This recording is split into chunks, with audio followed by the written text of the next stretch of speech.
So another episode of sound design with Formant. So last time it was pretty free flowing. This time I kind of have a plan of what I'm gonna do. So I went through a couple of presets and just like wrote down a couple of ideas. Before I show you the things that I kind of wrote down, let's just record a couple of sounds to work with later on. So I'll just randomly choose like a couple of presets. Why not use stuff that I did? Sounds pretty cool. So let's record some of those.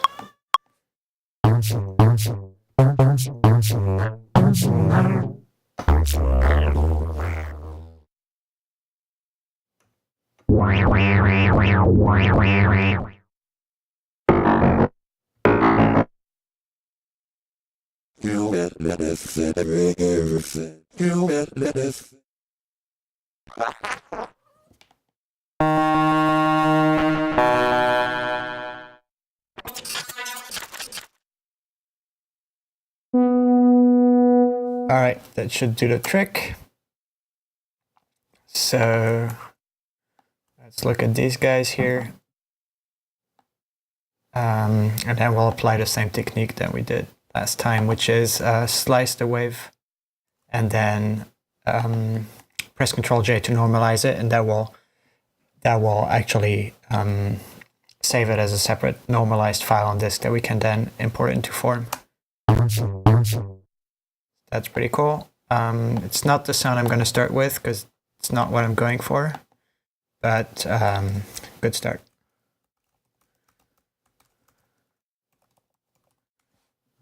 Something like that, and then I press Ctrl J, it normalizes it. As you can see down here, the clip is then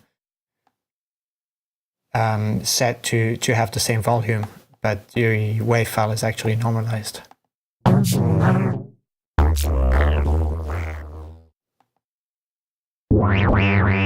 This is pretty cool. This is the sound I'm going to actually start with. So slice it up to the correct length, rename it, and then render it out. And then we can actually, I think, show in Finder. These two guys we're actually gonna save in the samples so that they'll always be available. So in Form one-shots is what I use. Save them here, and then they're ready to import into Form. So we're gonna reset the sound. We're going to select the sample, and then we're just going to drag out one of these. I think that's the one. Sounds absolutely amazing. And that's it.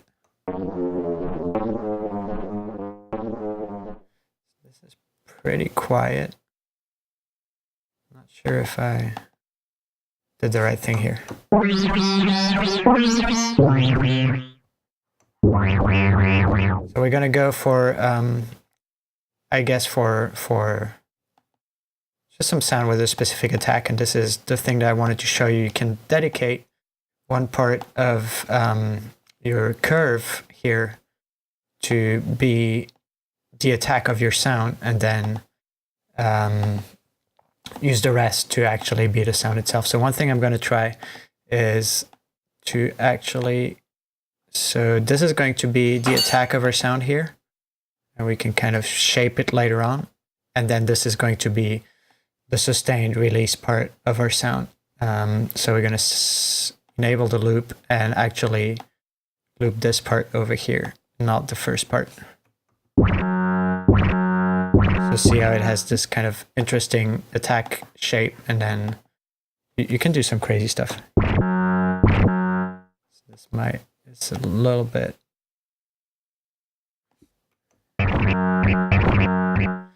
This is actually a bit boring here. Could we do something fairly slow?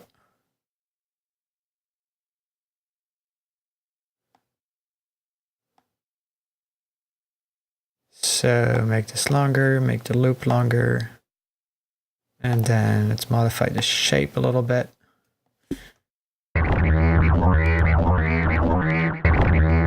So you see how you have like this kind of weird attack phase that we can modify however we want.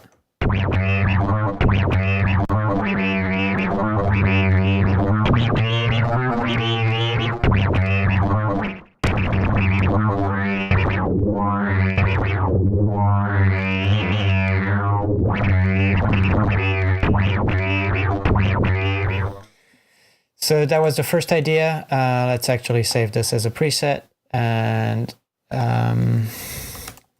so let's name this. I have absolutely terrible preset names. So that was the first thing that I wanted to show. Now that we have this sound, we can actually start working with it. So one thing we could do is have a very slow LFO on something like the multiply to make it sound like a chorusy kind of sound. Chorusy is a big word for this. Let's do this and make it like a little bit faster.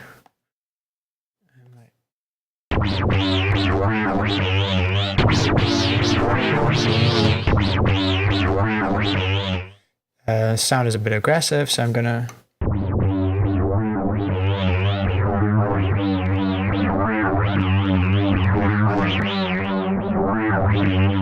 and very slowly animate the cutoff as well.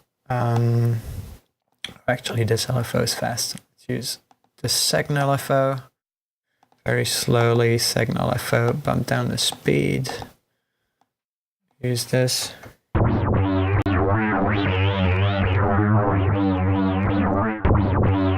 And bump up the stereo, for example.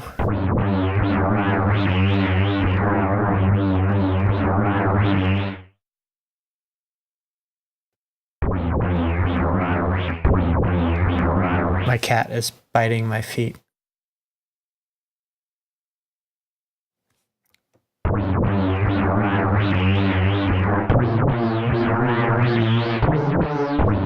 Alright, this is a good start. It's not my favorite sound, but it will do for today.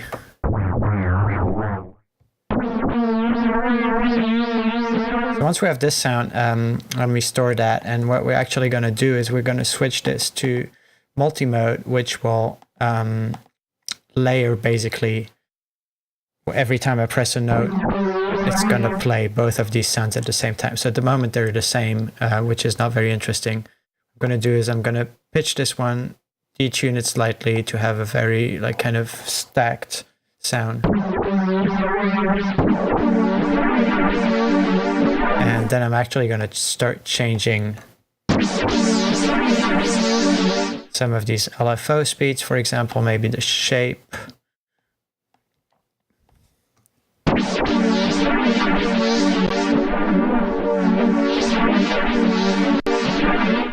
And change the multiply.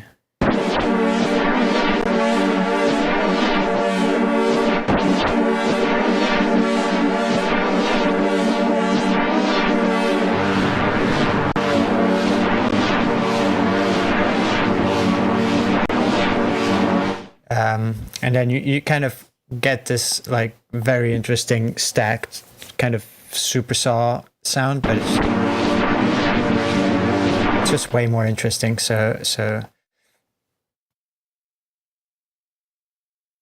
another thing we can do, and let's just reset the sound and select the sample. So we're going to use the other one we recorded here. Yeah, it's a weird sound. It's very short, so that will actually force us to be a little bit more creative. So let's load this. First thing I'm going to do is loop this to make it a little bit longer, and so that we have a little bit more meat to work with. So turn on the loop. And make this loop a little short fragment out of it.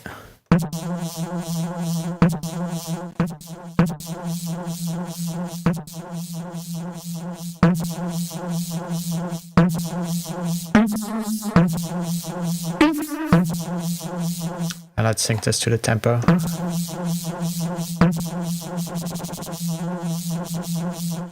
Make this a little bit more interesting, so let's start playing around.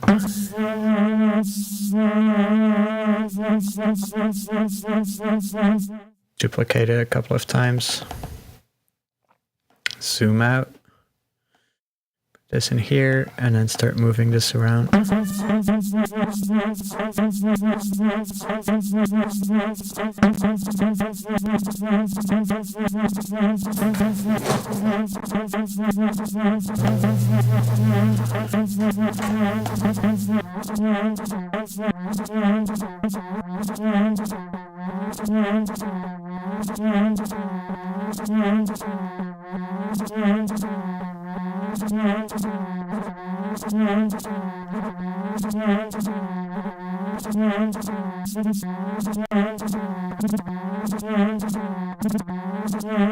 Alright, you get the idea.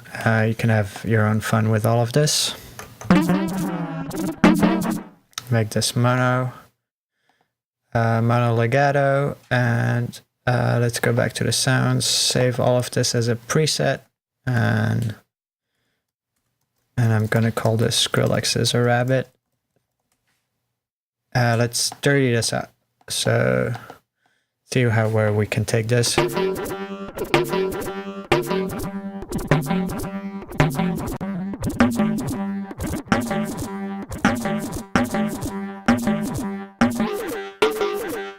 it's pretty cool. Over here you have the unison.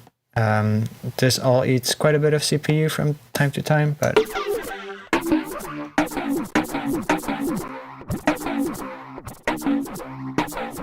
alright, let's compress this to make it a little bit more consistent. Oh, here we go. Bump the ratio. Whoa.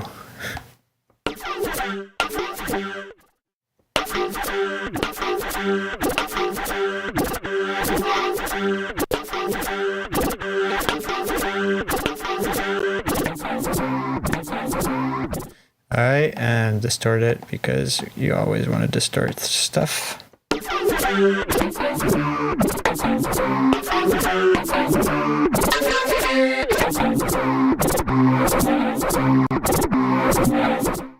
So you want to be Skrillex, you Formant.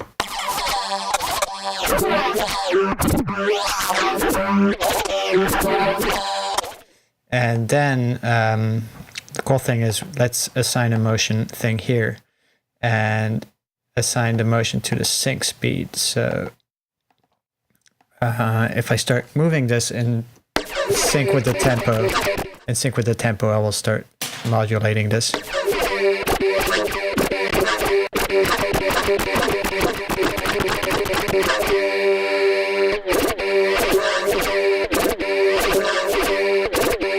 Actually, this loop might be a little bit too complex and long, so let's just make it shorter.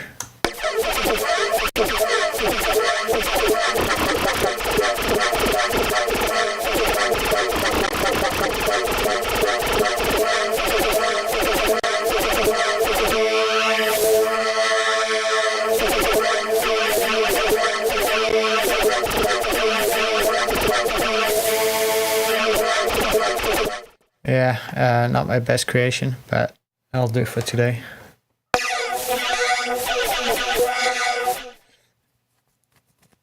Let's go back to the sound parameters.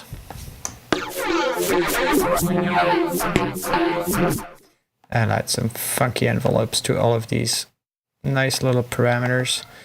Oh, that's actually the volume envelope. Here we go.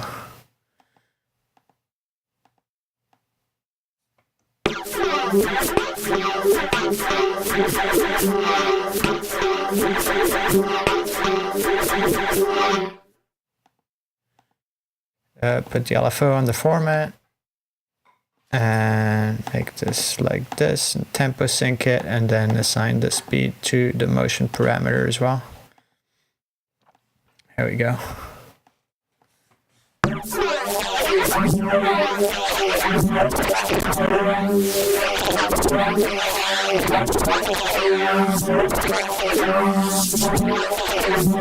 And let's add a sub bass to make this fat.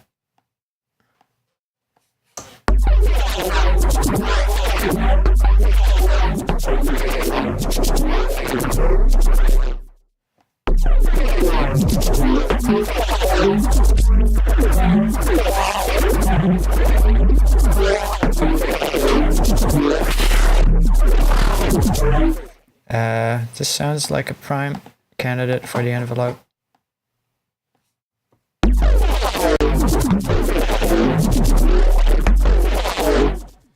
I actually like where this is going.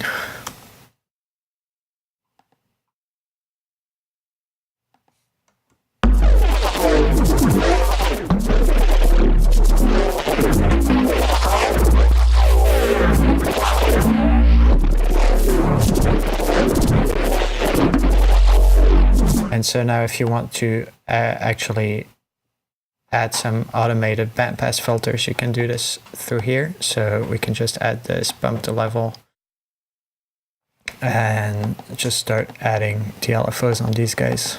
So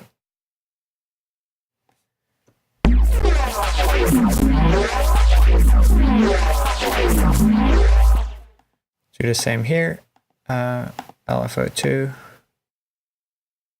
and change the phase.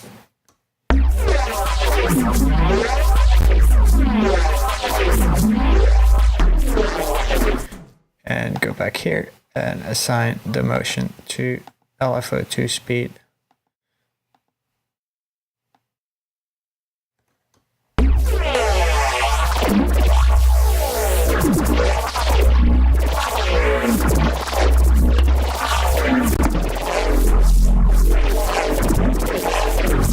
Let's see if more distortion is fun.